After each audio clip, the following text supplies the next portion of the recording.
Hello and welcome to this week's 2-minute drill.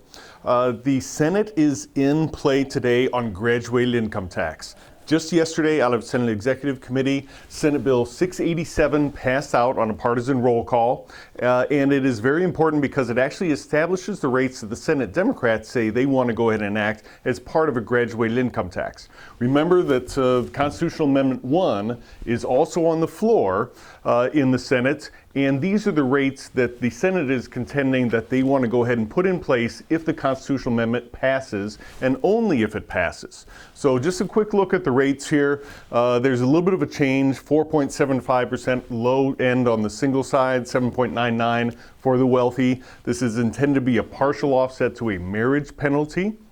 Still very, very problematic. Also on the joint side, 4.75 to 7.99, up to $1 million. Still, this is terrible tax policy. The flat tax is a fair tax. This punishes success. It punishes entrepreneurs. People that aspire to being very successful in the state of Illinois are going to get punished under this policy, under this bill. So we are very much opposed to Senate Bill 687. We opposed it in committee. We're the only ones to testify against, and we remain committed against that. The corporate rate has also been lowered to a certain extent. The 8-to-5 ratio is included in the constitutional amendment, but the legislation that is under consideration in the Senate is well below the 8-to-5 ratio.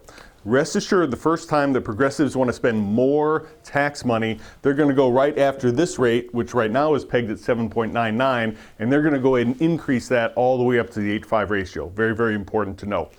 This bill, as well as two other bills that have made their appearance, Senate Bill 690 and Senate Bill 689, are intended to be more taxpayer friendly. Property tax freeze beginning in out years, also a repeal of the state tax. Those on their own are good ideas, but they're all tied to the progressive income tax. If the progressive income tax doesn't pass, none of these things happen. That's very important to know. We remain very opposed. Testifying against, working the roll call. We encourage all of you to contact your legislators. Two other bills to just go ahead and mention real quickly and very important. Paid sick leave, Senate Bill 471 did pass the Senate yesterday. It's 5 days, mandatory time off, very problematic, especially for small businesses. And then Senate Bill 9 actually deals with regulation of coal ash.